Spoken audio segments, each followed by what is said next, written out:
وَلَقَدْ يَسَّرْنَا الْقُرْآنَ لِلذِّكْرِ فَهَلْ مِن مُّدَّكِرٍ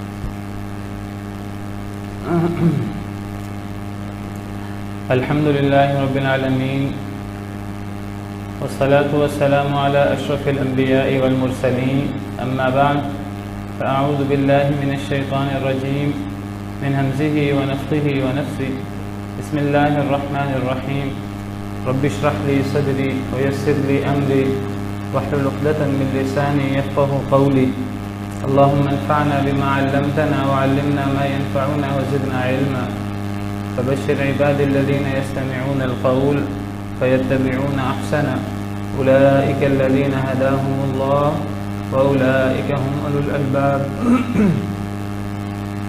نویں پارے کے شروع میں سیدنا شعیب علیہ السلام اور ان کی قوم کا قصہ جاری ہے. 8ویں پارے کے آخر میں اللہ نے پرانے انبیاء کے قصے ان کی قوم کے ساتھ بیان فرمائے ہیں اور ان قصوں میں ہمارے لیے بہت ہدایت کی باتیں، رہنمائی، عبرتیں، سیکھنے کی چیزیں ہیں.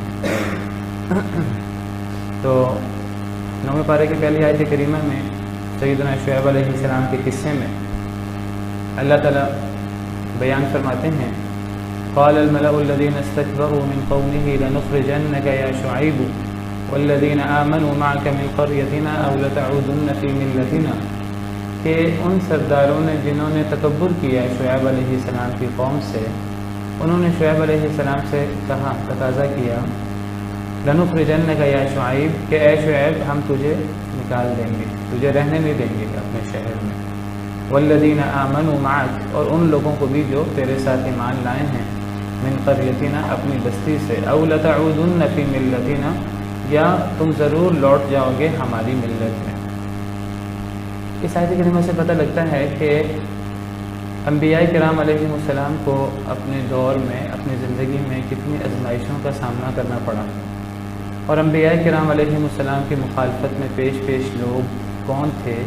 یہ وہ لوگ تھے جو دنیا کے اندر دنیاوی طور پر اقتدار والے، مال والے، طاقتور لوگ، متکبر قسم کے لوگ، یہ انبیاء کرام علیہ السلام کی مخالفت میں پیش رہے. حالانکہ اگر ہم اصولی طور پر دیکھیں، اگر ہم عقلی طور پر دیکھیں، جس کو اللہ نے زیادہ نعمتیں دی ہوں اسے اللہ کا زیادہ شکر گزار ہونا چاہیے. لیکن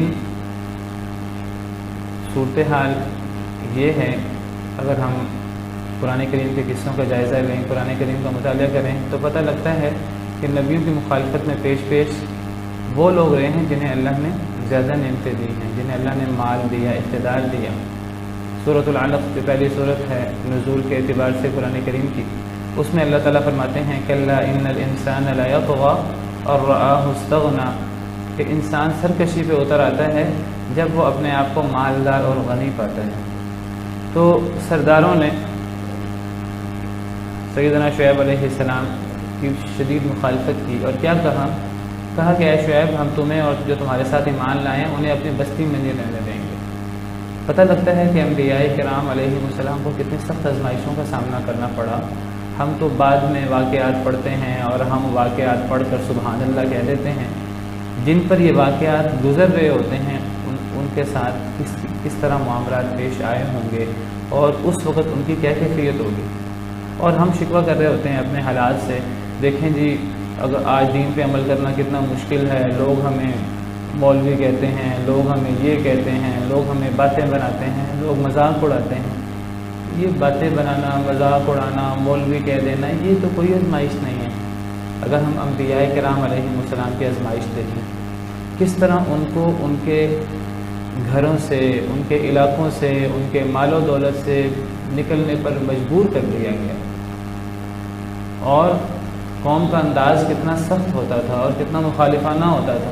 اور یہ مخالفت صرف زبان سے نہیں ہوتی بلکہ ہاتھ سے، تشدد، اور زبان سے جو ہوتی، زبان سے صرف گالم گلوچ نہیں، جھوٹا، دیوانہ اور مجنون اور جادوگر اور وہ باتیں کہ انسان برداشت نہیں کر سکتا، عام انسان برداشت نہیں کر سکتا۔ عام انسان جو جھوٹا ہوتا ہے، جو جھوٹ بولتا ہے، اس کو جھوٹا کہا جائے تو اس سے برداشت نہیں ہوتا۔ وہ نبی تو جن سے بڑھ کر سچائی کوئی نہیں ہے، جو صادق اور امین، جن کا لقب اللہ بیان کرتے ہیں قرآن سے، ان کو کوئی جھوٹا کہے تو ان کو کتنی تکلیف ہوتی ہوگی۔ یہ تو صرف زبانی معاملہ ہے۔ پھر ان کو صرف زبان کی حد تک نہیں، عملاً ان کو اتنی مشکلات کا سامنا کرنا پڑتا کہ ہر وقت جان کا خدشہ ہے۔ اور صرف جان کا خدشہ نہیں ہے، کئی ایسے انبیاء بھی ہیں، ایسے رسول بھی ہیں جنہیں شہید کر دیا گیا، باقاعدہ تکلیفیں دی گئیں، شہید کیا گیا، اور بڑے برے طریقے سے، بڑے تشدد کر کے۔ اور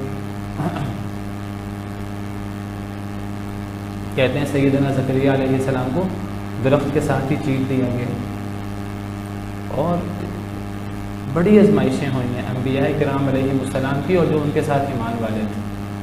ایسے لوگ تھے کہ آریوں سے ان کے جسم کو چیر دیے گئے، سر کے اوپر آری رکھ کر 2 ٹکڑے کر دیے گئے۔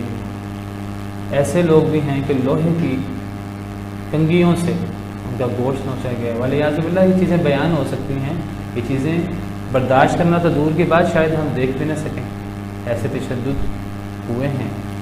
تو دین پر عمل کرنا کوئی آسان معاملہ نہیں ہے کہ ہم کہیں کہ جی دیکھیں جی بڑا مشکل ہے، آج دنیا میں نیکی کا کام کرنا مشکل ہو گیا ہے۔ ہم دیکھیں کہ اللہ نے ہمارے لیے پرانے قوموں کے جو حالات بیان کیے ہیں، ان میں کیا کیا واقعات پیش آئے۔ اصحاب الاخدود کا واقعہ ہمارے سامنے، جو لوگ توحید کا اعلان کرتے تھے ان سے کہا گیا کہ توحید کے اعلان کو تم شرک کا اعلان کرو، نہیں تو آگ میں ڈال دیں گے، بڑھتی ہوئی آگ میں۔ اب وہ عورتیں ہیں، مرد ہیں، بچے ہیں، وہ تماشا کر رہے ہیں، کھیل رہے ہیں کناروں پر، اور ٹھٹھا اور مذاق کر رہے ہیں، اور اتنا ظلم کر رہے ہیں۔ تو کہنے لگے کہ اے شعیب ہم تمہیں نکال دیں گے، تمہیں رہنے نہیں دیں گے، تمہیں بھی اور تمہارے ساتھ ایمان والوں کو بھی، اپنی بستی سے۔ او لتعودن فی ملتنا، یا تم ہماری ملت میں واپس پلٹ آؤ، یا تم مرتد ہو جاؤ۔ ایک ہی صورت ہے، مرتد ہو جاؤ، دوبارہ ہماری ملت میں جو ہم کرتے ہیں تم بھی وہی کرنا شروع کر دو تو پھر ٹھیک ہے، ورنہ تو ہم تمہیں رہنے نہیں دیں گے۔ اب اس کا جواب سیدنا شعیب علیہ السلام نے کیا دیا ہے؟ اللہ تعالیٰ فرماتے ہیں کہ انہوں نے فرمایا قال اولو کنا کارہین، انہوں نے کیا اگرچہ ہم ناپسند بھی کریں، کیا ہم ناپسند کریں، ہم نہیں چاہتے ہم تمہارے دین میں پلٹیں، تم ہمیں مجبور کرو گے۔ ایک تو ہے نا تم ہمیں دعوت دو، کہ جس طرح ہم تمہیں دعوت دے رہے ہیں کہ آؤ توحید کی طرف، آؤ اسلام کی طرف، آؤ حق کی طرف، تو تم بھی ہمیں دعوت دو، لیکن ہم چاہیں تو ہم تمہاری بات مانیں، چاہیں تو نہ مانیں، لیکن اب تم ہمیں مجبور کر رہے ہو کہ اگر تم اپنے دین پر ڈٹے رہے، تم اپنے دین کی دعوت دیتے رہے، ہم تمہیں رہنے نہیں دیں گے۔ یا تو تم اگر رہنا چاہتے ہو اس بستی میں، اس علاقے میں، تو پھر تمہیں ہمارے مطابق رہنا ہوگا۔ حضرت شعیب کہنے لگے اگرچہ ہم اس کو ناپسند کریں، ہم نہیں چاہتے کہ ہم دوبارہ کفر میں آئیں، تو تم ہمیں مجبور کرو گے۔ اصل میں اکثر کافر لوگوں کا دعویٰ ہوتا ہے جی ہمارے ہاں بڑی آزادی اظہار ہے اور ہمارے ہاں بڑی رواداری ہے، تو حضرت شعیب فرما رہے ہیں کہ ہم تو نہیں چاہتے کہ ہم دوبارہ کافر ہوں، تو تم ہمیں مجبور کرو گے، کتنی تم illogical بات کر رہے ہو۔ پھر فرمایا قد افترينا على الله كذبا ان عدنا في ملتكم بعد اذ نجانا الله منها، کہ اگر ہم تمہاری ملت میں پلٹ گئے بالفرض، فرض کر لیتے ہیں، تم کہتے ہو کہ مرتد ہو جاؤ تم، تو ہم تمہیں رہنے دیں گے اپنے علاقے میں۔ اگر ہم مرتد ہو جائیں، اگر ہم تمہاری ملت میں پلٹ جائیں، اس کے بعد کہ اللہ نے ہمیں اسے نجات دے دی ہے، وہ ایک باطل چیز ہے، ایک غلط چیز ہے، شرک ہے، فسق و فجور ہے، اللہ کی ناراضگی ہے، ہمیں اللہ نے اس سے نکال لیا ہے۔ اب تم ہمیں مجبور کر رہے ہو ہم دوبارہ تمہاری ملت میں پلٹ جائیں۔ اگر ہم تمہاری ملت میں دوبارہ پلٹ جائیں تو اس کا مطلب کیا ہے؟ اس کا مطلب یہ ہے کہ ہم نے اللہ کو جھوٹ باندھا تھا۔ کیسے جھوٹ باندھا؟ یعنی پہلے ہم تمہاری طرح ہی تھے، اللہ نے ہمیں ہدایت دی، اللہ نے ہمیں حق کی ہدایت دی، اللہ نے توفیق دی کہ ہم دین اسلام کو قبول کریں۔ دین اسلام تمام انبیاء کا دین ہے، ہم حق کو قبول کریں۔ تو جب ہم نے حق کو قبول کیا اور پھر ہم تمہیں بھی دعوت دے رہے ہیں، ہم کہتے ہیں کہ ہم اس دین اسلام پر ہیں جو اللہ نے حق دین اتارا، ہم اس حق پر ہیں جو اللہ نے نازل کیا ہے، جو 100% حق ہے، ہم تمہیں اسی بات کی دعوت دیتے ہیں۔ اب جب ہم تمہارے ظلم و تشدد اور تمہارے مجبور کرنے پر بھی اگر بالفرض ہم مرتد ہو جائیں، تو ہم نے تمہیں جتنی دعوت دی تھی دین کی طرف، حضرت شعیب نے کہا تھا میں اللہ کا نبی ہوں، میں اللہ کی طرف سے مجھ پر وحی آتی ہے، میں تمہیں اللہ کا پیغام پیش کر رہا ہوں، میں تمہیں دین اسلام پیش کر رہا ہوں، دین اسلام حق ہے۔ یہی بات حضرت شعیب علیہ السلام کے ساتھ ایمان لانے والے لوگ جب تبلیغ کرتے ہوں گے اپنی قوم کو تو کہتے ہوں گے۔ اب اگر یہ سب مرتد ہو جاتے ہیں، گویا کہ انہوں نے جتنا عرصہ تبلیغ کی، جتنے دعوے کیے، سارے دعوے جھوٹ تھے، پھر مطلب کیا ہوگا اس کا؟ دیکھیے میں بالفرض آپ کو دعوت دے رہا ہوں قرآن کی طرف، دین اسلام کی طرف، آپ سے کہہ رہا ہوں ہمیں اس پر عمل کرنا چاہیے۔ لوگ جو سننے والے ہیں وہ سختی کرتے ہیں، مجھ پہ کہتے ہیں کہ نہیں تم بھی ہمارے دین پر آ جاؤ۔ تو میں نے تو جتنا عرصہ یہ کوئی دعوت دی ہے حق کی، دین کی، تو اگر میں دوبارہ مرتد ہو جاؤں تو گویا کہ میں نے تو سارا اللہ پہ جھوٹ باندھتا رہا۔ میں جو قرآن کی حقانیت کی باتیں کرتا رہا اور قرآن اللہ کی جو بات کرتا رہا، تو یہ تو سارا اللہ کا جھوٹ ہو جائے گا۔ حضرت شعیب تو اللہ کے نبی ہونے کا دعویٰ کرتے رہے، اور جو سچا دعویٰ ہے، اور اللہ کے رب ہونے کا، اللہ کے اکیلے ایک اللہ اور ایک اللہ کی عبادت کا، اور اپنی قوم کو حق کی طرف دعوت دیتے رہے۔ اگر حضرت شعیب قوم کے تشدد، قوم کے ظلم کی وجہ سے اگر مرتد ہو جائیں، اپنا دین چھوڑ دیں، تو گویا کہ وہ سارا عرصہ جو دعوت دیتے رہے وہ اللہ کا بھی جھوٹ ہی باندھتے رہے۔ اس کا یہی مطلب ہے، کوئی مطلب نہیں ہے۔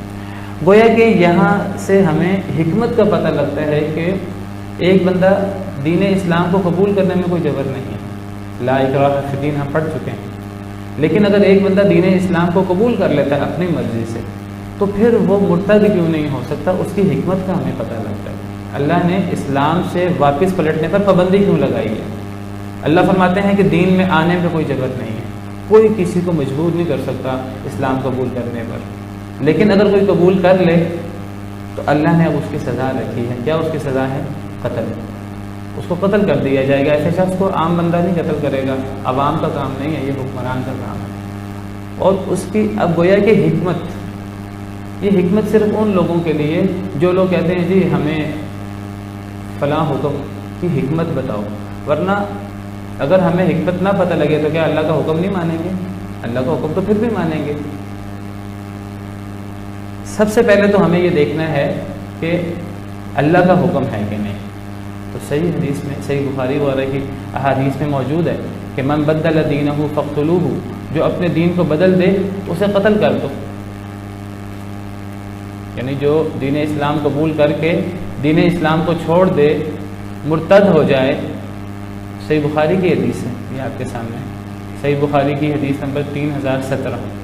نبی صلی اللہ علیہ وسلم کا ارشاد ہے کہ من بدل دینہ فاقتلوہ، جو اپنے دین کو بدلتا ہے، یا دین سے مراد دین اسلام ہے، تو اسے قتل کر دو۔ تو اللہ کا حکم تو یہ ہے کہ اسے قتل کر دو، تو اس کی حکمت گویا کہ اس آیت کریمہ سے پتہ لگتی ہے۔ اگرچہ ہمیں حکمت سمجھ آئے نہ آئے، ہم اس ارتداد کی جو سزا ہے اس کو اس حکمت کی وجہ سے نہیں مان رہے، وہ ہم ویسے بھی مانتے ہیں۔ ہمیں اللہ کے حکم کی حکمت سمجھ آئے یا نہ آئے، ہم اللہ کے ہر حکم کے سامنے ہمارا سر جھکا ہوا ہے۔ لیکن اگر حکمت سمجھ آ جائے تو چلو اچھی بات ہے۔ تو حکمت کا پتہ لگا، در حقیقت مرتد ہونے کی سزا اتنی کڑی اس لیے ہے کہ جو بندہ مرتد ہوتا ہے وہ اصل میں اللہ پر جھوٹ باندھتا ہے، وہ اصل میں اسلام پر تمانچہ مار کر اور اسلام کو ذلیل کر کے وہ اسلام سے نکلتا ہے، تو اصل میں اس نے اسلام کو عیبدار کیا۔ اس نے اصل میں گویا کہ منہ سے نہیں کہہ رہا، لیکن وہ زبان حال سے یہ کہہ رہا ہے کہ میں اس دین میں آیا ہوں، اور اس دین میں آنے کے بعد مجھے یہ دین اچھا نہیں لگا، اس دین کے اندر خرابی ہے، کمی ہے، تو میں نے اس لیے اس کو چھوڑ دیا ہے۔ تو جس بندے نے دین اسلام میں آنا ہے اپنی مرضی سے آئے، سوچ سمجھ کے آئے، لیکن آنے کی اجازت تو ہے، جانے کی پھر اجازت نہیں ہے۔ جی جی جی جی، اس کے لیے یہی ہوگا۔ اپنی مرضی سے نہیں آیا، لیکن جب بالغ ہوا تو بالغ ہو کر جب وہ ماں باپ فطرت پر ہے تو گویا کہ اس نے جب بالغ ہونے پر وہ اسلام پر گامزن ہے تو گویا کہ وہ اسلام کو قبول کر رہا ہے اپنے دل سے، تو وہ بھی مرتد نہیں ہو سکتا. مرتد ہوگا تو اس سے سزا قتل ہوگی. اور مرتد ہونا اصل میں در حقیقت اللہ پہ جھوٹ باندھنا ہے. اور یہ بہت بڑی سازش تھی کافروں کی، یہودیوں نے، میں نے پہلے بھی ذکر کیا ایک دفعہ کہ یہودیوں نے باقاعدہ سازش کی. انہوں نے کہا فقالت طائفة من أهل الكتاب آمنوا بالذي أنزل على الذين آمنوا وجه النهار واكفروا آخره لعلهم يرجعون. یہودیوں نے کہا، اہل کتاب کی ایک جماعت نے کہا کہ آمنوا بالذي انزل على الذين آمنوا وجه النهار، کہ ایمان والوں پر جو کچھ نازل ہوا ہے اللہ کی طرف سے اس پر دن کے وقت ایمان لے آؤ. وَاكْفُرُوا آخِرَهُ، اور دن ختم ہونے سے پہلے دن کے آخری حصے میں کفر کر لینا. لَعَلَّهُمْ يَرْجِعُونَ، تاکہ اور بھی لوگ بہت سارے مرتد ہو جائیں ہمارے دیکھا دیکھی. وجہ یہ تھی کہ یہودی وہ اس دور میں علماء مشہور تھے، قریش کے بالمقابل، انصار کے بالمقابل. قریش اور انصار تو امی تھے، جاہل تھے، تو یہودی اہل کتاب علماء پڑھے لکھے مشہور تھے. انہوں نے ایک حیلہ کیا، ایک سازش کی. انہوں نے کہا صبح ایمان لے آؤ اور پھر شام کے وقت کفر کر لینا، انکار کر لینا. جب تم کفر کرو گے تو تمہارے ساتھ اور بہت سے جاہل لوگ، ان پڑھ لوگ، وہ بھی تمہارے ساتھ کفر کریں گے. وہ کہیں گے یہ پڑھے لکھے لوگ ہیں، انہوں نے اسلام کو چکھ کر دیکھ لیا اور اسلام کو قبول کرنے کے بعد چھوڑ دیا، تو وہ اسلام میں کوئی کمی دیکھی تو اسلام کو چھوڑا. تو در حقیقت اس لیے دین کے آنے میں تو کوئی جبر نہیں ہے، لیکن پھر تو بندہ اس سے نکل نہیں سکتا. اس کی پھر کڑی سزا رکھی گئی ہے. اس کڑی سزا کے پیچھے اصل اللہ کا حکم ہے. ہم اس کو اللہ کے حکم کی وجہ سے مانتے ہیں، باقی اس کی حکمتیں ہمارے سامنے قرآن کریم میں بیان ہوئی ہیں. جی یہ جو مسلمان جو ایکٹی ہو جاتے ہیں، جی کیا یہ بھی ہاں جی بالکل. حکومت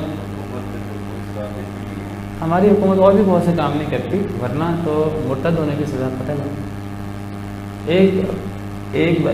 ایک شخص جو ہے وہ بچپن سے احمدی ہے، وہ نہیں. ہاں جو مسلمان احمدی ہو جاتا ہے تو کافر ہو جاتا ہے. نبی صلی اللہ علیہ وسلم کی ختم نبوت کا انکار کر دیتا ہے، کسی اور شخص کو نبی مان لیتا ہے، تو باقی کیا رہ گیا؟ کچھ بھی نہیں رہ گیا. تو اس کی سزا قتل ہے، لیکن یہ اس کی سزا حکومت دے گی، یہ عام انسانوں کا کام نہیں ہے. اس کے بعد اللہ تعالیٰ نے فرمایا وَمَا أَرْسَلْنَا فِي قَرْيَةٍ مِّن نَبِيٍّ إِلَّا أَخَذْنَا أَهْلَهَا بِالْبَأْسَاءِ وَالضَّرَّاءِ لَعَلَّهُمْ يَضَّرَّعُونَ. اللہ فرماتے ہیں کہ ہم نے کسی بستی میں کوئی نبی نہیں بھیجا مگر ہم نے اس کے رہنے والوں کو سختی کے ساتھ اور تنگی کے ساتھ پکڑ لیا. لَعَلَّهُمْ يَضَّرَّعُونَ، تاکہ وہ گر گڑائیں. یعنی کیا مطلب؟ اللہ فرماتے ہیں جب بھی کوئی نبی آتا ہے تو نبی کے آنے کا کیا مطلب ہے؟ نبی کے آنے کا مطلب یہ ہے کہ اب نبی لوگوں کو دعوت دے گا کہ میں اللہ کا نبی ہوں، مجھ پر ایمان لاؤ، میں اللہ کا نمائندہ ہوں، میں اللہ کی طرف سے پیغام لایا ہوں، اللہ کی بات مانو، میں اللہ کی طرف سے وحی لایا ہوں، اس وحی کو تسلیم کرو. جب نبی آئے گا تو نبی دعوت دے گا. اب جب نبی دعوت دے گا تو جو لوگ ایمان لے آئیں گے تو بہت اچھی بات ہے، وہ اللہ کے نعمتوں کے، اللہ کے وعدوں کے، اللہ کے انعامات کے حقدار ہوں گے. اور جو لوگ ایمان نہیں لاتے تو کیا ہوتا ہے؟ اللہ تعالیٰ ان پر آزمائشیں بھیجتے ہیں، اللہ ان پر سختی اور تکلیف بھیجتے ہیں. یہ سختی اور تکلیف صرف ان کے کفر کرنے کی سزا نہیں ہوتی، بلکہ یہ سختی اور تکلیف ان کے لیے خیر ہوتی ہے، بہت بڑا اللہ کا کرم ہوتا ہے. کیسے؟ اللہ فرماتے ہیں کہ ہم جب بھی کسی بستی میں کوئی نبی بھیجتے ہیں تو پھر ہم اس بستی والوں کو سختی اور تنگی کے ساتھ پکڑتے ہیں. کیوں پکڑتے ہیں؟ جب وہ ایمان نہیں لاتے. تو سیدھی سی بات ہے، جب ایمان نہیں لائیں گے آزمائش آئے گی، سختی آئے گی. وہ اعمال کی وجہ سے بھی آتی ہے، لیکن اس آیت کریمہ میں اللہ کچھ اور بیان کر رہے ہیں. اللہ فرماتے ہیں ہم اس لیے ان کو سختی اور تکلیف سے پکڑتے ہیں لعلہم یضرعون، تاکہ وہ گر گڑائیں. کس کے سامنے؟ اللہ کے سامنے. گویا کہ آزمائش آئی، سختی آئی، تکلیف آئی اللہ سے قریب کرنے کے لیے. تو جو چیز اللہ سے قریب کر دے وہ چیز خیر ہوئی ہمارے لیے کہ مصیبت یا شر ہوئی. خیر ہوئی۔ تو گویا کہ جب کچھ لوگ اللہ کی بات نہیں مانتے اور اللہ پھر ان پر سختی اور تکلیف بھیجتے ہیں تو یہ اللہ کا ان کے ساتھ ایک بہت بڑا خیر کا ارادہ ہوتا ہے، ایک بہت بڑا کرم ہوتا ہے کہ اگر یہ لوگ خوشحالی میں نعمتوں میں مگن ہیں اور غفلت میں ہیں اور غور نہیں کر رہے اس نعمت اور اس غفلت میں، اگر وہ غفلت کی نیند سوئے ہوئے ہیں، اگر موت آ گئی تو اسی کفر کی حالت میں اللہ سے ملاقات کریں گے اور پھر ان کے لیے کتنی کڑی سزا ہوگی۔ لیکن اگر ان کو اللہ آزمائش بھیج دیں، سختی بھیج دیں، تنگی بھیج دیں اور سختی اور تنگی میں یہ غفلت کی نیند سے جاگ جائیں اور ان کو موقع مل جائے، جس طرح ٹھوکر لگتی ہے کسی کو تو ٹھوکر لگنے پر اچانک وہ چکنا ہو جاتا ہے، تو یہ چکنا ہو کر اگر اللہ کے سامنے، اللہ اس لیے سختی اور تکلیف بھیجتے ہیں تاکہ یہ گڑ گڑائیں اللہ کے سامنے، تاکہ اللہ کے سامنے روئیں اور اللہ کے سامنے کہیں اے اللہ ہاں ہم نے خطا کار کی، اے اللہ ہمیں معاف کر دے، اے اللہ ہم سے سختی دور کر دے۔ تو جو اس سختی اور تکلیف کی وجہ سے اللہ سے قریب ہو جائے، اس سے بڑی خیر کیا ہو سکتی ہے؟ یہ بہت بڑا ایک ہمیں اصول دے دیا کہ آزمائشیں جو آتی ہیں ان آزمائشوں کو کبھی مصیبت، کبھی شر نہ سمجھو، انہیں اپنے لیے خیر سمجھو۔ یہ تو تمہیں تمہارے رب سے قریب کرنے کے لیے آئی ہیں، یہ تو تمہیں اللہ سے جوڑنے آئی ہیں۔ ایک اور آیت کریمہ میں اللہ تعالیٰ اس حقیقت کو اس انداز سے واضح فرماتے ہیں، سورہ مؤمنون آیت نمبر 76 ہے۔ اللہ فرماتے ہیں، اللہ تعالیٰ کافروں کا، نافرمانوں کا ذکر کر رہے ہیں اور اللہ فرماتے ہیں وَلَقَدْ أَخَذْنَاهُمْ بِالْعَذَابِ، کہ ان نافرمانوں کو، ان کافروں فاسقوں کو ہم عذاب کے ساتھ پکڑ لیتے ہیں، ہم انہیں عذاب میں مبتلا کر دیتے ہیں، یا عذاب سے مراد دنیا کی آزمائش ہے، ہم انہیں پکڑ لیتے ہیں عذاب کے ساتھ۔ فَمَا اسْتَكَانُوا لِرَبِّهِمْ، نہ یہ نہ اپنے رب کے سامنے عاجزی کرتے ہیں، جھکتے ہیں، وَمَا يَتَضَرَّعُونَ، اور نہ یہ اللہ کے سامنے گر گڑاتے ہیں۔ یہ صحیح اس کا ترجمہ یہ ہے کہ ہم نے ان کو عذاب کے ساتھ پکڑ لیا، تو جب ہم نے ان کو عذاب کے ساتھ پکڑا تو نہ وہ اپنے رب کے سامنے جھکے اور نہ انہوں نے اللہ کے سامنے عاجزی اختیار کی۔ مطلب کیا ہے؟ ہم نے ان کو عذاب میں، مصیبت میں اس لیے مبتلا کیا تھا کہ وہ اللہ کے سامنے جھکتے اور وہ اللہ کے سامنے عاجزی اختیار کرتے۔ ایک اور آیت کریمہ میں اللہ تعالیٰ اس حقیقت کو زیادہ واضح انداز میں اس طرح بیان فرماتے ہیں، سورہ انعام آیت نمبر 42 ہے۔ اللہ فرماتے ہیں وَلَقَدْ أَرْسَلْنَا إِلَىٰ أُمَمٍ مِّن قَبْلِكَ فَأَخَذْنَاهُمْ بِالْبَأْسَاءِ وَالضَّرَّاءِ لَعَلَّهُمْ يَتَضَرَّعُونَ، کہ ہم نے، اے نبی صلی اللہ علیہ وسلم، ہم نے آپ سے پہلے بھی پچھلی امتوں کی طرف اور رسول بھی بھیجے۔ فَأَخَذْنَاهُمْ بِالْبَأْسَاءِ وَالضَّرَّاءِ، جب ان لوگوں نے رسولوں کو نہ مانا تو ہم نے ان کو سختی اور تنگی کے ساتھ پکڑ لیا۔ کیوں پکڑا؟ لَعَلَّهُمْ يَتَضَرَّعُونَ، تاکہ وہ گڑ گڑائیں اللہ کے سامنے۔ پھر اللہ فرماتے ہیں فَلَوْلَا إِذْ جَاءَهُمْ بَأْسُنَا تَضَرَّعُوا، کیوں نہیں ہوا جب ان کے اوپر ہماری طرف سے سختی آئی، ہماری طرف سے آزمائش آئی، ایسا کیوں نہیں ہوا کہ وہ گڑ گڑائے؟ ان کو گڑ گڑانا چاہیے تھا، ان کو اللہ کے قریب ہو جانا چاہیے تھا، اللہ سے دعائیں مانگنی چاہیے تھی، اللہ تعالیٰ ان سے تکلیف دور کر دیتے، اللہ ان کو اپنے قرب سے نواز دیتے، اللہ ان کو ہدایت دے دیتے، اللہ ان پہ کرم فرماتے۔ اللہ فرماتے ہیں وَلَٰكِنْ قَسَتْ قُلُوبُهُمْ، لیکن ان کے دل سخت ہو گئے تھے۔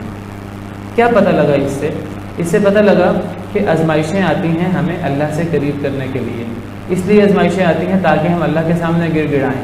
اور وہ بد نصیب شخص ہے، غفلت میں تو وہ نعمت میں تو غفلت میں پڑا ہے، اللہ نے آزمائش بھیجی تاکہ وہ اللہ کے قریب ہو۔ بد نصیب ہے وہ شخص کہ نعمتوں میں بھی غفلت میں پڑا رہا، اور جب آزمائش آئی، اللہ نے آزمائش بھیجی تھی کہ وہ بندہ اللہ کے قریب ہو جائے، وہ اللہ کے قریب ہونے کی بجائے اپنی اسی غفلت کا شکار رہا اور اللہ کے بارے میں اس نے شکایتیں کرنا شروع کر دی، شکوے کرنا شروع کر دیے، اس نے جزا فضا کرنا شروع کر دیا۔ وہ اس آزمائش آنے پر وہ اللہ کے قریب نہ ہوا، اللہ کے سامنے گڑ گڑایا نہیں۔ اللہ فرماتے ہیں وَلَٰكِنْ قَسَتْ قُلُوبُهُمْ، یعنی ان لوگوں کے دل سخت ہو گئے ہیں جو مشکل میں بھی اللہ کے سامنے نہیں گڑ گڑاتے، یعنی غفلت میں، نعمتوں میں تو ویسے ہی غفلت میں ہیں، مصیبت اللہ نے بھیجی گڑ گڑانے کے لیے، وہ مصیبت میں بھی نہیں گڑ گڑائے، تو یہ وہ دل ہیں یہ وہ لوگ ہیں جن کے دل سخت ہو گئے ہیں۔ ولیعذ باللہ، ایسے لوگوں کے دلوں پر گویا کہ مہر لگ گئی ہے۔ اللہ فرماتے ہیں کہ جب نعمتوں میں غفلت میں ہیں، اللہ نے آزمائش بھیجی، مصیبت بھیجی تاکہ وہ اللہ کے قریب ہوں، اللہ کے سامنے گڑ گڑائیں، لیکن جب وہ اللہ کے سامنے نہیں گڑ گڑاتے تو پھر کیا ہوتا ہے؟ فلما نسوا ما ذکروا به، جب وہ بھول جاتے ہیں جو ان کو نصیحت کی گئی، فتحنا علیہم ابواب کل شیء، پھر ہم ان کے اوپر ہر شے کا دروازہ کھول دیتے ہیں۔ کیا مطلب؟ پھر ہم ان پر دوبارہ نعمتوں کے دروازے کھول دیتے ہیں۔ یعنی کیا ہوتا ہے؟ نبی کے آنے سے پہلے نعمتیں وافر ہوتی ہیں، جب نبی آتا ہے اور نبی کے آنے پر لوگ نبی کی بات نہیں مانتے، نبی کا انکار کرتے ہیں، اللہ تعالیٰ ان کو اپنے سے قریب کرنے کے لیے، غور و فکر کی دعوت دینے کے لیے اللہ آزمائش میں مبتلا کرتے ہیں۔ اب جو لوگ تو اس آزمائش میں اللہ کے سامنے گڑ گڑا کر اللہ کے قریب ہو کر ہدایت کی دولت سے سرفراز ہو جاتے ہیں تو وہ تو پار لگ گئے، وہ تو خوش بخت ہیں، اور جو لوگ اس مصیبت میں بھی اللہ کے قریب نہیں ہوئے، اللہ کے سامنے گڑ گڑائے نہیں، اللہ کے سامنے عاجزی نہیں اختیار کی، ان کے دل سخت ہیں، اللہ پھر ان پر دوبارہ رحمتوں کے، نعمتوں کے دروازے کھول دیتے ہیں۔ حتی اذا فرحوا بما اوتوا، جب وہ خوش ہو جاتے ہیں ساتھ اس کے جو انہیں دیا گیا تھا، اخذناہم بغتۃ، پھر ہم انہیں اچانک پکڑ لیتے ہیں۔ اب یہ جو پکڑ ہے یہ اب آخری پکڑ ہے، اب یہ عذاب جو بڑا عذاب ہے موت کی صورت میں، یہ موت پر، عذاب پر یہ چیز منتج ہوتی ہے۔ فَإِذَا هُمْ مُبْلِسُونَ، اب پھر وہ مایوس ہو جاتے ہیں۔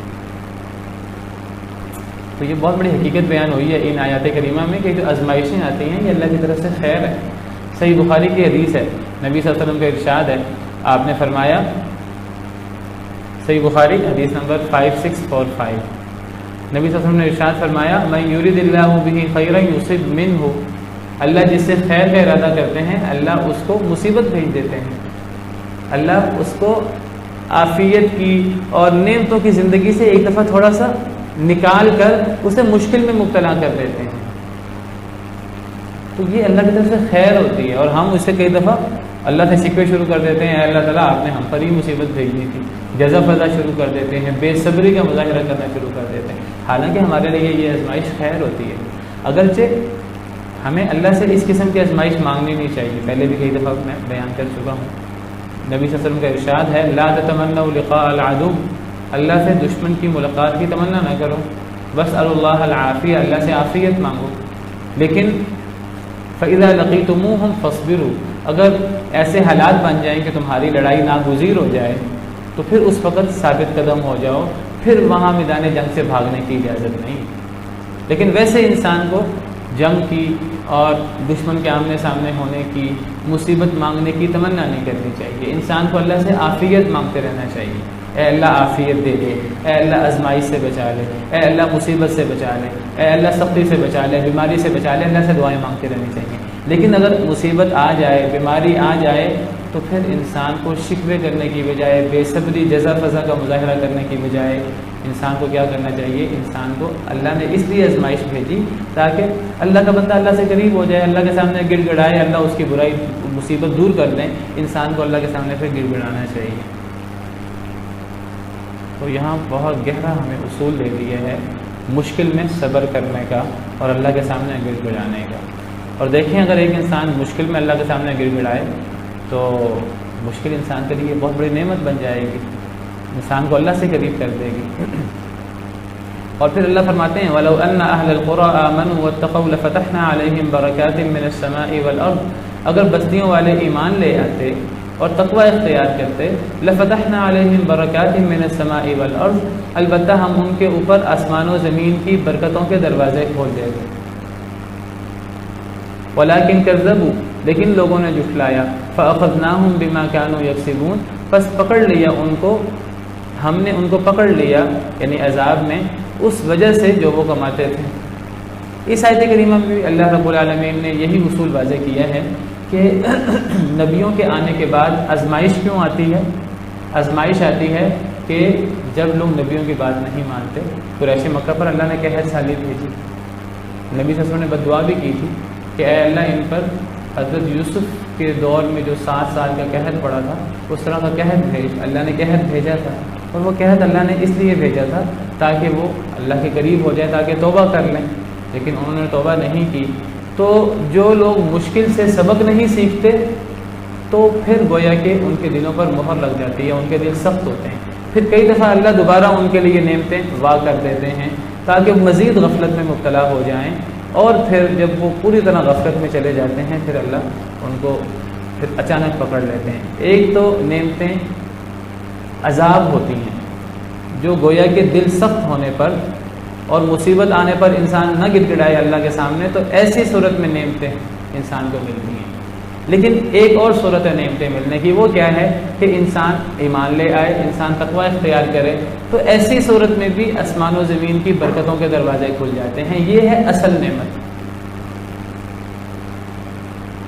گویا کہ اب یہ جو نعمتیں ملتی ہیں، نعمتوں کی دو قسمیں ہوئیں۔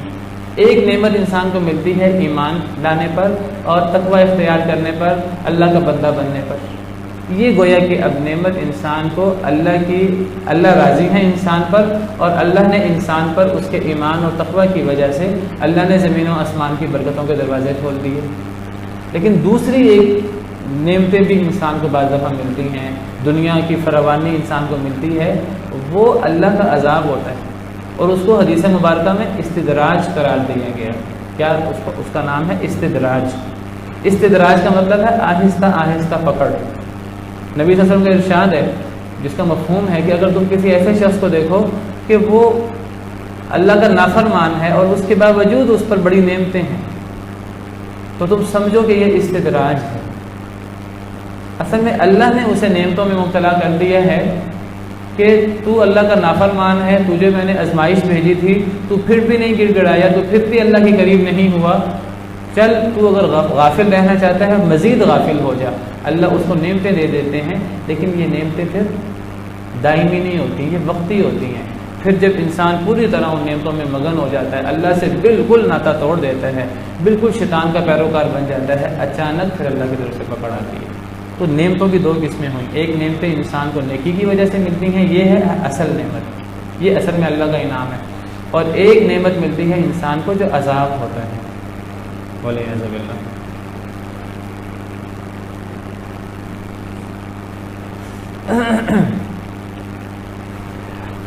اگلی آیات کریمہ میں اللہ تعالیٰ فرماتے ہیں کہ اولم یہد للذین یرثون الارض من بعد اہلها ان لو نشاء اصبناهم بذنوبهم۔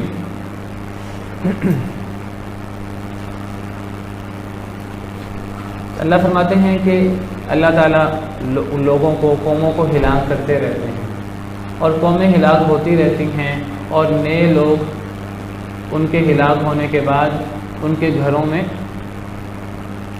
وارث بنتے رہتے ہیں، نئے لوگ اللہ پیدا کر دیتے ہیں۔ پچھلی قوم تباہ ہو جاتی ہے، پچھلی قوم کو اللہ ہلاک کر دیتے ہیں ان کے گناہوں کی وجہ سے۔ اب وہی گھر جس میں پچھلی قوم والے رہتے تھے، وہی گھر کوئی بندہ قبر میں ساتھ نہیں لے کے جاتا، نہ گھر، نہ بینک بیلنس، نہ گاڑی، نہ مال و دولت، نہ دنیا کی نعمتیں، کوئی دنیا کی نعمت اپنے ساتھ قبر میں نہیں لے کے جاتا، وہ دنیا کی نعمتیں ساری دنیا میں رہ جاتی ہیں، اور پھر ان گھروں کے، ان زمینوں کے وارث بعد والے لوگ بنتے ہیں۔ اللہ فرماتے ہیں جو لوگ پہلے لوگوں کے ہلاک ہونے کے بعد، جو لوگ زمین کے وارث بنے، جو لوگ کسی بستی کے وارث بنے، جو لوگ گھروں کے مالک بنے پچھلے لوگوں کے ہلاک ہونے کے بعد، تو بعد میں وارث بننے والوں کو غور کرنا چاہیے، محاسبہ کرنا چاہیے۔ کیا محاسبہ کرنا چاہیے؟ اَلَّوْ نَشَاءُ أَصَبْنَاهُمْ بِذُنُوبِهِمْ، اگر ہم چاہیں تو ہم ان کو بھی ان کی گناہوں کی وجہ سے تباہ کر دیں۔ اللہ فرماتے ہیں جس طرح ہم نے پچھلی قوم کو تباہ کیا ہے، پچھلی قوم کو ہلاک کیا ہے، اس قوم کے ہلاک ہونے کے بعد اب نئی قوم، اب نئے لوگ، وہ چاہے ان کی اولاد ہی کیوں نہ ہو یا باہر سے آنے والے لوگ ہوں، جو لوگ اب اس جگہ کے وارث بنے ہیں، تو یہ وارث بننے والوں کو بھی غور کرنا چاہیے کہ ہم ان کو بھی ہلاک کر سکتے ہیں ان کے گناہوں کی وجہ سے۔ اب دیکھیے، ہم ماڈل ٹاؤن میں رہنے والے ہیں، ہم ماڈل ٹاؤن کے اصل رہائشی نہیں ہیں، یا ہم سے پہلے ہندو رہتے تھے، سکھ رہتے تھے۔ اب ہمیں اللہ نے پارٹیشن کے بعد ہم یہاں آ گئے، ہمارے آباء و اجداد، اللہ نے ہمیں اس جگہ کا وارث بنا دیا۔ پچھلے لوگوں سے اللہ نے یہ چیز چھین لی، پچھلے لوگوں کو اللہ نے ہلاک کر دیا، اور یہ چیز اللہ نے ان سے چھین کر ہمیں دے دی۔ جو اللہ ان سے یہ چیز چھین سکتا ہے، ان کو تباہ و برباد کر سکتا ہے۔ اگر ہم اللہ کی نافرمانی کریں گے وہ اللہ ہمیں کیوں نہیں تباہ کر سکتا؟ یہ اگر یہاں کوئی اور قوم نہیں بستی تھی، ہمارے آباء و اجداد ہی بستے تھے، وہ آباء و اجداد چلے گئے اللہ کے پاس، اللہ کو راضی کر کے گئے یا اللہ کو ناراض کر کے گئے، وہ قوم تباہ ہو چکی، وہ قوم ختم ہو چکی۔ اب ان کے بعد ہم اپنے گھروں کے، اپنے علاقوں کے، اپنے محلوں کے ہم وارث ہیں۔ اللہ فرماتے ہیں کہ جو اللہ پچھلے قوم کو ہلاک کر سکتا ہے گناہوں کی وجہ سے، تو وہ اللہ تمہیں تمہارے گناہوں کی وجہ سے کیوں ہلاک نہیں کر سکتا؟ بالکل کر سکتا ہے۔ تو انسان کو ہر وقت اپنا محاسبہ کرنا ہے کہ پچھلی قومیں وہ اللہ کے عذاب کا شکار ہوئی ہیں، تو کہیں ہم بھی اللہ کے عذاب کا شکار نہ ہو جائیں۔ پھر اللہ بیان فرماتے ہیں تلک القری نقص علیک من انبائها، یہ بستیاں اے نبی صلی اللہ علیہ وسلم ہم آپ پر ان کے قصے بیان کرتے ہیں۔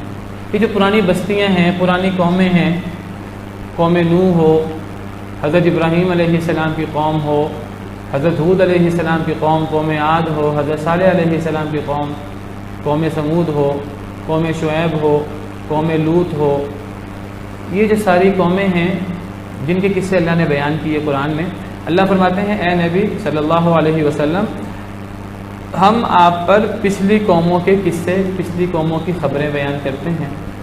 وَلَقَدْ جَاءَتْهُمْ رُسُلُهُمْ بِالْبَيِّنَاتِ، اے نبی ان کے پاس بھی رسول آئے تھے روشن نشانیاں لے کر۔ فَمَا كَانُوا لِيُؤْمِنُوا بِمَا كَذَّبُوا مِن قَبْلُ، وہ ایمان نہ لائے تھے اس لیے کہ وہ پہلے انکار کر چکے تھے۔ بہت غور طلب آیت ہے ہمارے لیے، قریش مکہ کے لیے پہلے جن پر یہ آیت نازل ہوئی، اور جو لوگ اس آیت کو پڑھیں بہت غور طلب آیت۔ اللہ تعالیٰ فرماتے ہیں کہ قریش مکہ کا اگر خطاب ہے تو قریش مکہ پر اللہ کے نبی صلی اللہ علیہ وسلم کو اللہ نے بطور نبی مبعوث کیا۔ اگر ہم یہ آیت پڑھ رہے ہیں تو اللہ کے نبی صلی اللہ علیہ وسلم ہمارے لیے بھی اللہ کے نبی ہیں۔ تو اللہ تعالیٰ یہاں ہمیں یہ نصیحت کر رہے ہیں کہ قرآن کریم میں پچھلی تمام قوموں کے قصے بیان ہوئے، تو یہ نہیں تھا کہ پچھلی قوموں کو اللہ نے ہلاک کر دیا، ان کے پاس نبی کوئی نہیں آیا تھا، ان کے پاس نبی آئے تھے، روشن نشانیاں لائے تھے، تو وہ قومیں ایمان نہ لائیں تو اللہ نے ان کو ہلاک کر دیا۔ تو اگر ہم بھی ایمان نہیں لائیں گے تو اللہ ہمیں بھی ہلاک کر دیں گے۔ یہاں اللہ نے قوموں کے ایمان نہ لانے کی ایک وجہ بیان کی ہے۔ اللہ فرماتے ہیں کہ پچھلی قوموں پر ان کے رسول آئے تھے روشن نشانیاں لے کر، پچھلی قوم میں زیادہ تر ایمان کیوں نہ لائیں؟ اکثر لوگ آپ کو پتہ ایمان نہیں لاتے رہے، کم لوگ ایمان لاتے رہے ہیں، اکثر لوگ کافر ہیں۔ وما اکثر الناس ولو حرصت بمؤمنین، اے نبی صلی اللہ علیہ وسلم آپ جتنی بھی کوشش کر لیں، جتنی بھی آپ خواہش کر لیں، اکثر لوگ مومن نہیں ہوتے۔ اور اللہ نے پچھلی قوموں کا بھی ذکر کیا قرآن میں، وَلَقَدْ ضَلَّ قَبْلَهُمْ أَكْثَرُ الْأَوَّلِينَ، کہ سورہ صافات کی آیت ہے کہ ان قریش مکہ سے پہلے جو لوگ تھے اکثر گمراہ رہے ہیں۔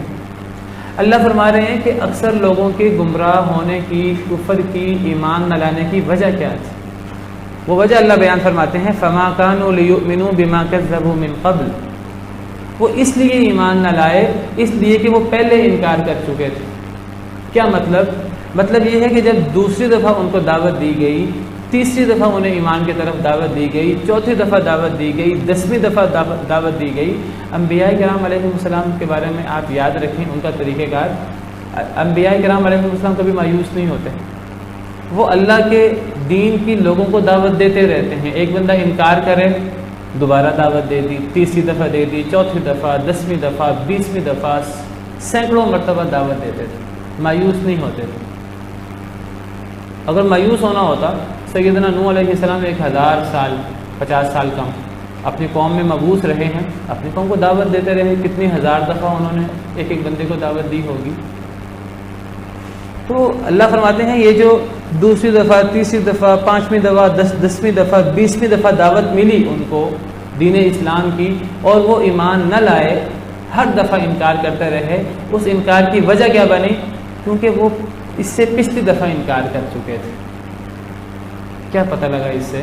کہ اگر ایک بندے کو ایمان کی، دین اسلام کی، حق کی دعوت ملے، پہلی دفعہ وہ حق کی دعوت کو قبول نہ کرے پہلی دفعہ اگر وہ حق کا انکار کر دے، اب اگلی جب دعوت ملے گی تو اس کے لیے حق کو قبول کرنا پہلی دفعہ کی بنسبت مشکل ہوگا۔ یہ ایک اصول ہے، یاد رکھیے۔ کیا پتہ لگا اس سے؟ اس سے پتہ لگا کہ اگر ایک انسان کے سامنے حق بات آئے، ایک انسان کے سامنے ایک اللہ کا حکم واضح ہو جائے، اب انسان کو اس چیز کو قبول کرنے میں بالکل لیٹ نہیں کرنی چاہیے۔ پہلی دفعہ حق کو قبول کرنا آسان ہوتا ہے، اللہ کی مدد شامل حال ہوتی ہے، لیکن اگر ایک انسان بے پرواہی کرے گا، اگنور کرے گا، اعراض کرے گا، منہ موڑے گا، اس کے دل میں آتا بھی ہے کہ بات تو یہ صحیح کر رہا ہے، لیکن کبھی دل میں آتا ہے میرے ماں باپ، میرے گھر والے، میرے محلے والے، میرے مولوی، زیادہ لوگ تو یہ کام کر رہے ہیں۔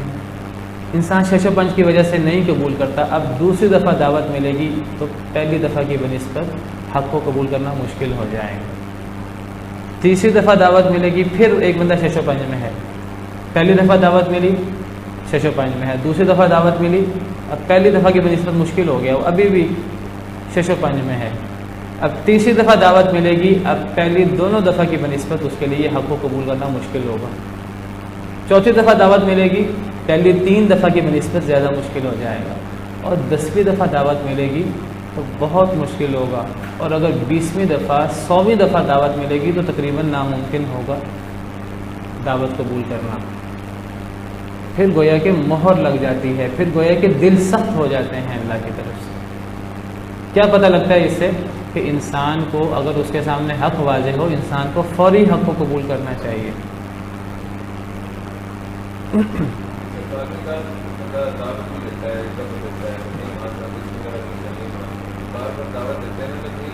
نہیں، دیتے رہنا چاہیے۔ یہ نہیں ہوتا کہ 10ویں دفعہ 20ویں دفعہ دعوت دینے کے بعد اب مہر لگ جاتی ہے، اللہ کو پتہ ہے مہر کب لگتی ہے، تو انسان کو دعوت دیتے رہنا چاہیے۔ انبیاء کرام علیہم السلام کی زندگی سے تو ہمیں یہی سبق ملتا ہے۔ نبی صلی اللہ علیہ وسلم نے ابو جہل کو، ابو لہب کو اور کفار کو کتنی دفعہ دعوت دی۔ اب کئی ایسے لوگ بھی ہیں جو مدینہ منورہ جا کر مسلمان ہوئے۔ ابو سفیان کو آپ دیکھیے رضی اللہ عنہ وارضاہ، کافروں کے سردار رہے ہیں، جنگیں کرتے رہے ہیں آپ کے خلاف، فتح مکہ کے موقع پر انہیں ہدایت مل گئی۔ ہدایت مل جاتی ہے، اللہ نے ہدایت دینی ہے، ہدایت مل جاتی ہے۔ ہمارا یہ کام نہیں ہے کہ ہم ہدایت کا کام، ہم دعوت کا کام چھوڑ دیں، دعوت کا کام جاری رہنا چاہیے۔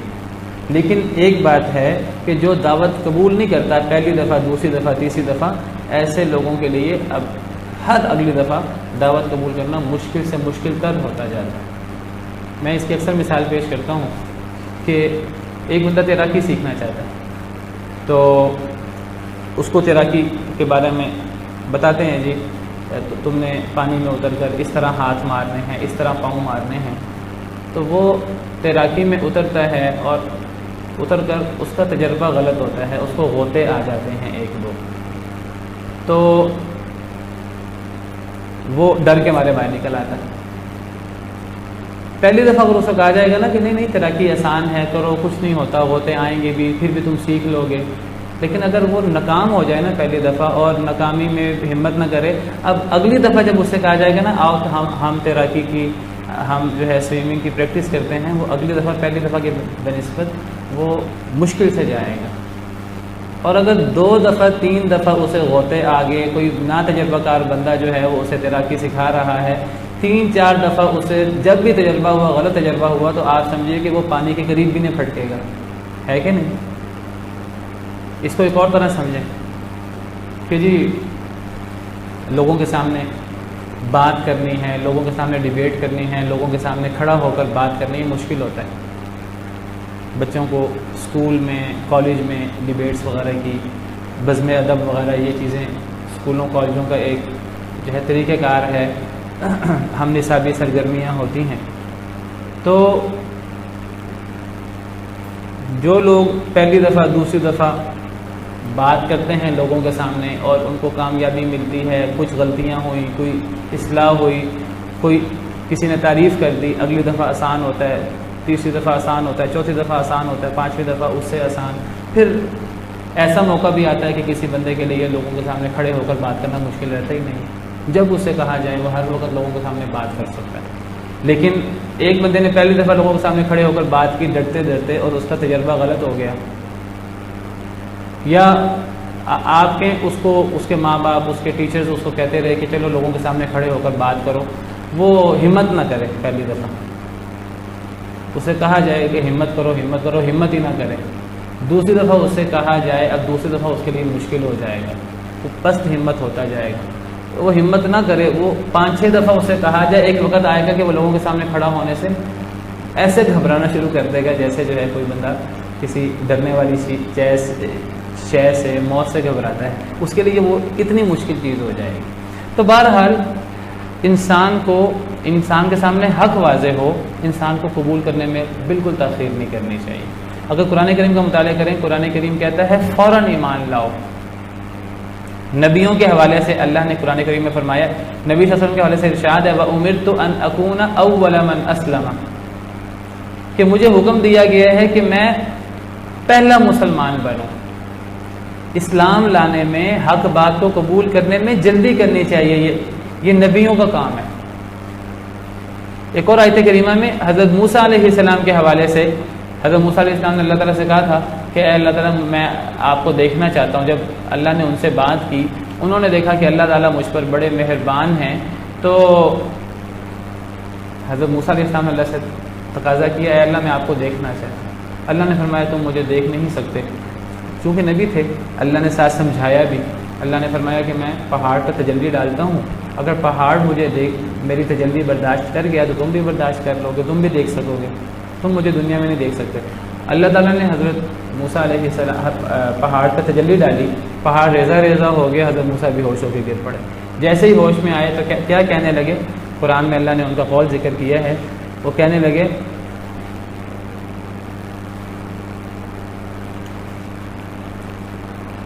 سورہ اعراف آیت نمبر 143، اللہ فرماتے ہیں کہ جب اللہ نے حضرت موسیٰ کے رب نے تجلی ڈالی پہاڑ کی طرف، پہاڑ ریزہ ریزہ ہو گیا، حضرت موسیٰ بے ہوش ہو کر گر پڑے۔ فلما افاق، جب انہیں ہوش آیا تو کہنے لگے سبحانک تبت الیک وانا اول المؤمنین، اے اللہ میں آپ سے توبہ کرتا ہوں، میں پہلا مومن ہوں۔ یعنی انسان کو بات کو ماننے میں جلدی کرنی چاہیے، اگر بات سمجھ آ جائے تو۔ حضرت موسیٰ کو اللہ نے یہاں تجربہ کروا دیا، انہیں سمجھ آ گئی، اب یہ نہیں کہ تجربہ ہونے کے بعد انہوں نے پھر دوبارہ اصرار شروع کر دیا۔ تجربہ ہونے کے بعد، سمجھ آنے کے بعد انہوں نے کہا اے اللہ میں فوراً مانتا ہوں، میں مزید کوئی ڈائلاگ نہیں کرتا، میں مزید کوئی بحث و مباحثہ نہیں کرتا، اے اللہ میں مانتا ہوں۔ وہ جو جادوگر تھے، ابھی جادوگروں کا قصہ آ رہا ہے، 9ویں پارے میں ہم پڑھ رہے ہیں۔ جادوگر حضرت موسیٰ کے اور فرعون کا جو واقعہ ہے، اس میں جادوگر انہوں نے فرعون کی طرف سے اپنے رسیاں لاٹھیاں ڈالی، حضرت موسیٰ علیہ السلام نے اللہ کے حکم سے سانپ ڈالا، اپنی لاٹھی ڈالی، تو وہ جادوگروں کی لاٹھیاں اور رسیاں بھی سانپ بنے۔ حضرت موسیٰ کا جو لاٹھی ہے وہ بڑا اژدہا بن گیا اور اس نے ان کی لاٹھیوں اور رسیوں کو کھانا شروع کر دیا۔ تو جادوگروں کو حقیقت سمجھ آ گئی، وہ جادو کی حقیقت کو سمجھتے تھے، وہ سمجھتے تھے کہ اصل میں یہ جو ہماری لاٹھیاں اور رسیاں سانپ بنے ہیں، یہ در حقیقت سانپ نہیں بنے، یہ در حقیقت لاٹھیاں اور رسیاں ہی ہیں، یہ تو لوگوں کی آنکھوں کو حرکت کرتے سانپ نظر آ رہے ہیں، یہ تو آنکھوں پر جادو کیا تھا، قرآن کہتا ہے۔ وہ لاٹھیاں اور رسیوں کی ماہیت تبدیل نہیں ہوئی تھی، وہ لاٹھیاں اور رسیاں ہی تھیں۔ اب جب حضرت موسیٰ علیہ السلام گھبرا پڑے ایک دفعہ کہ جو معجزہ میں نے پیش کرنا ہے بالکل اس طرح کا جادو انہوں نے پیش کر دیا ہے۔ پہلے حضرت موسیٰ علیہ السلام نے یہ معجزہ فرعون کے دربار میں پیش کیا تھا، فرعون ایک دفعہ پریشان ہو گیا تھا، پھر فرعون نے کہا یہ جادو ہے، اور فرعون نے کہا ہم بڑے جادوگر لے کر آئیں گے۔ اب جب جادوگر لے کے آیا فرعون، تو فرعون نے جادوگروں سے کہا کہ موسیٰ اپنے لاٹھی ڈالتے ہیں وہ سانپ بن جاتا ہے۔ جادوگروں نے بھی وہی جادو دکھا دیا اسی طرح کا، انہوں نے لاٹھیاں اور رسیاں ڈالیں تو وہ لاٹھیاں اور رسیاں لوگوں کو سانپ نظر آنے لگیں، لیکن وہ لوگوں کو سانپ نظر آ رہی تھیں، وہ حقیقت میں وہ لاٹھیاں اور رسیاں ہی تھیں۔ اب حضرت موسیٰ علیہ السلام، قرآن میں ہے، حضرت موسیٰ علیہ السلام پریشان ہو گئے، فَأَوْجَسَ فِي نَفْسِهِ خِیفَةً موسیٰ، حضرت موسیٰ علیہ السلام خوف زدہ ہو گئے، دل میں انہوں نے خوف محسوس کیا۔ کیا خوف تھا انہیں؟ لازمی بات ہے انہیں یہ خوف ہوگا کہ جو معجزہ میں پیش کر رہا ہوں وہی جادو انہوں نے دکھا دیا ہے، اب تو میرے معجزے کو بھی یہ جادو ہی کہیں گے۔ حالانکہ حضرت موسیٰ کا تو وہ جادو نہیں تھا، وہ تو معجزہ تھا، اس میں تو اصل لاٹھی کی ماہیت چینج ہو جاتی تھی، وہ لاٹھی حقیقی سانپ بن جاتی تھی۔ لیکن اب یہ بات حضرت موسیٰ علیہ السلام لوگوں کو کیسے سمجھائیں؟ حضرت موسیٰ پریشان ہو گئے، لیکن اللہ رب العالمین تو فعال لما یرید علی کل شیء قدیر، ہر چیز پہ قادر ہے۔ اللہ نے فرمایا اے موسیٰ ڈرنے کی ضرورت نہیں، قلنا لا تخف انک انت الاعلی، اے موسیٰ ڈرنے کی ضرورت نہیں۔ یہ اسی پارے میں تھوڑا سا آگے یہ واقعہ موجود ہے۔ تو اللہ نے فرمایا اے موسیٰ ڈرنے کی ضرورت نہیں، وَأَوْحَيْنَا إِلَىٰ مُوسَىٰ أَنْ أَلْقِ عَصَاكَ، ہم نے حضرت موسیٰ علیہ السلام کو وحی کی آپ اپنا عصا ڈالیں، فکر نہ کریں، اپنا عصا ڈالیں، دیکھیں پھر کیا ہوتا ہے۔ تو اب کیا ہوا، جب حضرت موسیٰ علیہ السلام نے اپنا عصا ڈالا، اب جادوگروں کی جو لاٹھیاں اور رسیاں ہیں وہ لوگوں کو حرکت کرتی نظر آ رہی تھی سانپ کی طرف۔ اب جب حضرت موسیٰ نے اپنا عصا ڈالا تو حضرت موسیٰ کا عصا بڑا اژدہا بن گیا، اور بڑا اژدہا بن کر اس نے ان لاٹھیوں اور رسیوں کو جو لوگوں کو سانپ نظر آ رہے تھے کھانا شروع کر دیا، جیسے ایک بڑا اژدہا چھوٹے سانپوں کو کھاتا ہے۔ اب جادوگر پریشان ہو گئے۔ جادوگر کیوں پریشان ہو گئے؟ بڑی واضح بات تھی کہ حضرت موسیٰ کا وہ جو معجزہ تھا وہ آنکھوں پر جادو نہیں تھا، وہ تو حقیقت تبدیل ہو گئی تھی، اور جو جادوگروں کی لاٹھیاں اور رسیاں تھیں وہ تو جادو تھا، لوگوں کی آنکھوں پر جادو تھا۔ اگر یہ آنکھوں پر جادو ہوتا تو حضرت موسیٰ کا اژدہا وہ ان سانپوں کو نہ کھاتا، کیونکہ اچھا پھر ایک بات اور بھی تھی کہ صرف حضرت موسیٰ کا جو کی لاٹھی تھی، صرف وہ اژدہا نہیں بنا تھا حضرت موسیٰ کی لاٹھی ڈالنے سے۔ حضرت موسیٰ کی لاٹھی ڈالنے سے جہاں حضرت موسیٰ کی لاٹھی بڑا اژدہا بن گئی، وہاں وہ جو جادوگروں کی لاٹھیاں اور رسیاں ڈالی ہوئی تھیں جو لوگوں کو سانپ نظر آ رہے تھے وہ بھی حقیقی طور پہ سانپ بن گئے تھے، اور حضرت موسیٰ کے اژدہے نے جو حقیقی اژدہا بن گیا تھا اس نے ان چھوٹے سانپوں کو جو حقیقی سانپ بن گئے تھے حضرت موسیٰ کی لاٹھی ڈالنے کی وجہ سے، حضرت موسیٰ کے معجزے نے حضرت موسیٰ کی لاٹھی پر بھی اثر کیا اور ان کی لاٹھیوں اور رسیوں پر بھی اثر کیا۔ جب تک حضرت موسیٰ نے عصا نہیں ڈالا تھا تب تک تو وہ ظاہری چیز تھی، آنکھوں پر اثر تھا، اور یہ حضرت موسیٰ کو بھی وہ لاٹھیاں اور رسیاں نظر آ رہے تھے ان کے جادو کی وجہ سے۔ تو اس اژدہے نے جب ان سانپوں اور ان لاٹھیوں اور رسیوں کو جو سانپ بن گئے تھے کھا لیا تو جادوگروں کے سامنے حقیقت واضح ہو گئی، اور یہ صرف حقیقت جادوگروں کے سامنے واضح ہو سکتی تھی اور کسی کے سامنے واضح نہیں ہو سکتی تھی، کیونکہ جادوگروں کو پتہ تھا کہ یہ اصل میں آنکھوں پہ جادو ہے، ان کی حقیقت چینج نہیں ہوئی۔ اب جب حضرت موسیٰ نے اپنا عصا ڈالا وہ بھی اژدہا بن گیا اور ان کی لاٹھیاں اور رسیاں بھی حقیقی سانپ بن گئے۔ اگر وہ ابھی تک لاٹھیاں اور رسیاں ہوتی تو اژدہا تو لاٹھیاں اور رسیاں نہیں کھاتا، اور وہ اتنی زیادہ کہتے ہیں کہ وہ 70 100 یا بعض تو کہتے ہیں ہزاروں کے حساب سے جادوگر تھے، ہر ایک نے اپنی لاٹھی اور رسی ڈالی تھی، تو وہ اژدہے نے سارے جو ہے وہ سانپ کھا لیے۔ وہ چھوٹے چھوٹے سانپ تھے، اژدہا چھوٹے چھوٹے سانپ کھا لیتا ہے جیتی جاگتی چیز، اژدہا لاٹھیاں اور رسیاں تو نہیں کھاتا۔ تو جادوگروں کے سامنے حقیقت واضح ہو گئی کہ یہ ہم نے تو آنکھوں پر جادو کیا تھا، یہ آنکھوں کا جادو یہ شعبدہ بازی نہیں ہے، یہ تو حقیقت ہی تبدیل ہو گئی ہے۔ آپ دیکھیں کہ وہ فوراً ایمان لے آئے، وہ وہیں کھڑے کھڑے سجدے میں گر کے قرآن کہتا ہے فوقع الحق وبطل ما كانوا يعملون، حق واقع ہو گیا اور جو وہ کر رہے تھے وہ باطل ہو گیا، جو انہوں نے جادو پیش کیا تھا اس کا بطلان جادوگروں کے سامنے واضح ہو گیا، لوگوں کو سمجھ آئی کہ نہ آئی۔ فغلبوا هنالك، وہ لوگ مغلوب ہو گئے جادوگر، وانقلبوا صاغرین، اور ذلیل ہو گئے فرعون اس کے ساتھی۔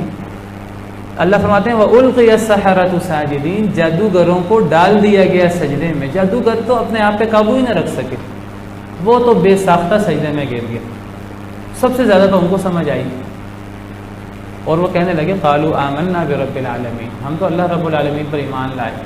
اور یہ ان کا ایمان اچانک ہی اللہ نے انہیں ایمان کی توفیق دی اور وہ یہ سب چیزیں دیکھ کر ایمان لائے، بے ساختہ گویا کہ سجدے میں گر گئے۔ اور پھر فرعون نے یہاں ڈر پیدا ہو سکتا، خطرہ ہو سکتا تھا کہ رب العالمین سے مراد فرعون ہو، کیونکہ فرعون بھی اپنے آپ کو رب العالمین کہتا تھا۔ انہوں نے کہا ہم رب العالمین پر ایمان لائے، اور آگے واضح کر دیا کہ رب العالمین سے ہماری مراد فرعون کا رب نہیں ہے، موسیٰ اور ہارون کا رب ہے اللہ، ہم حقیقی اللہ پر ایمان لائے۔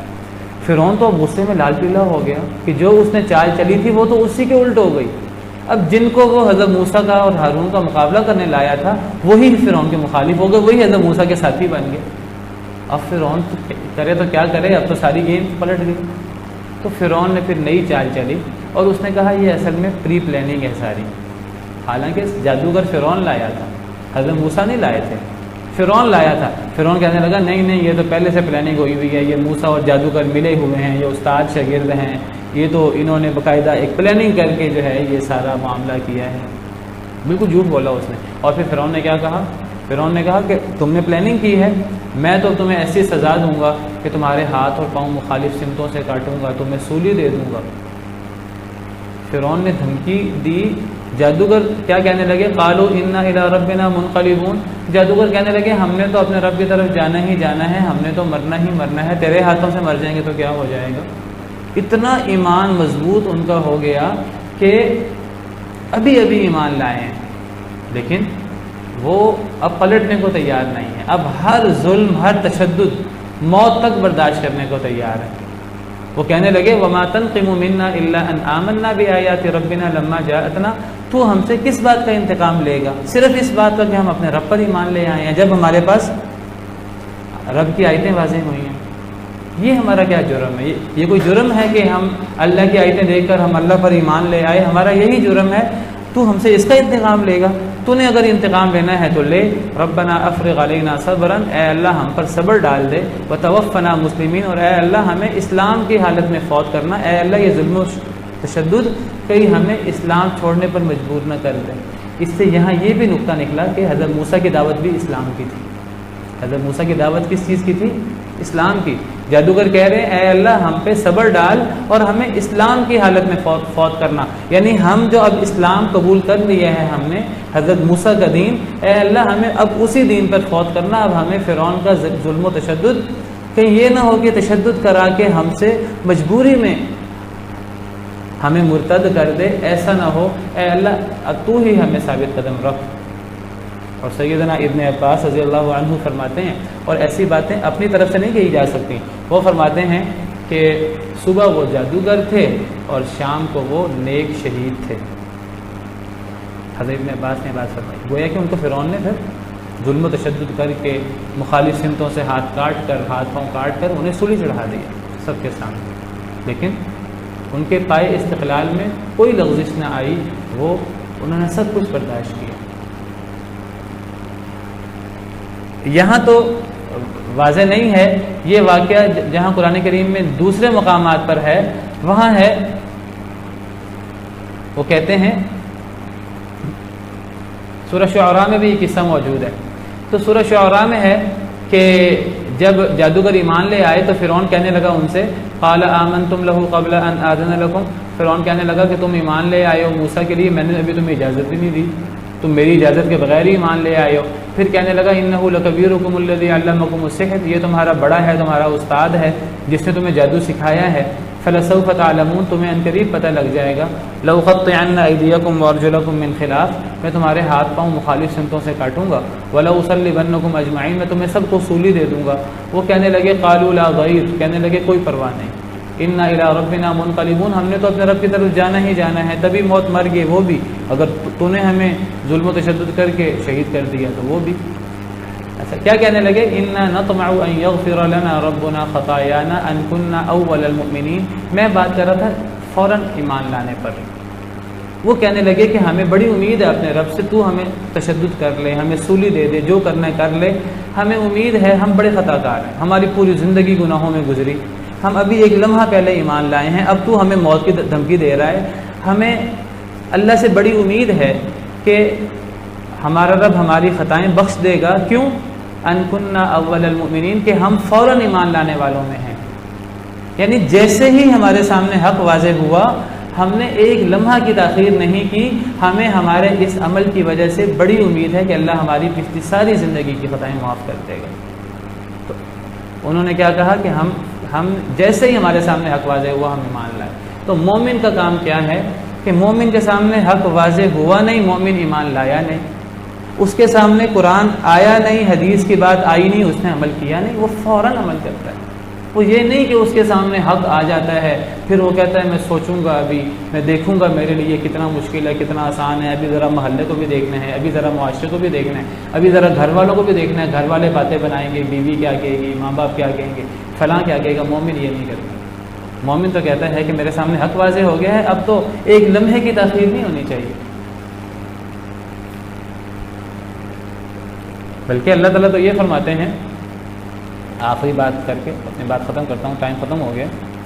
اللہ فرماتے ہیں سورہ انعام آیت نمبر 110، وَنُقَلِّبُ أَفْئِدَتَهُمْ وَأَبْصَارَهُمْ كَمَا لَمْ يُؤْمِنُوا بِهِ أَوَّلَ مَرَّةٍ، کہ ہم ان کے دل پلٹ دیتے ہیں، وَأَبْصَارَهُمْ اور ان کی آنکھیں بھی پلٹ دیتے ہیں، كَمَا لَمْ يُؤْمِنُوا بِهِ أَوَّلَ مَرَّةٍ جس طرح وہ پہلی دفعہ ایمان نہیں لائے۔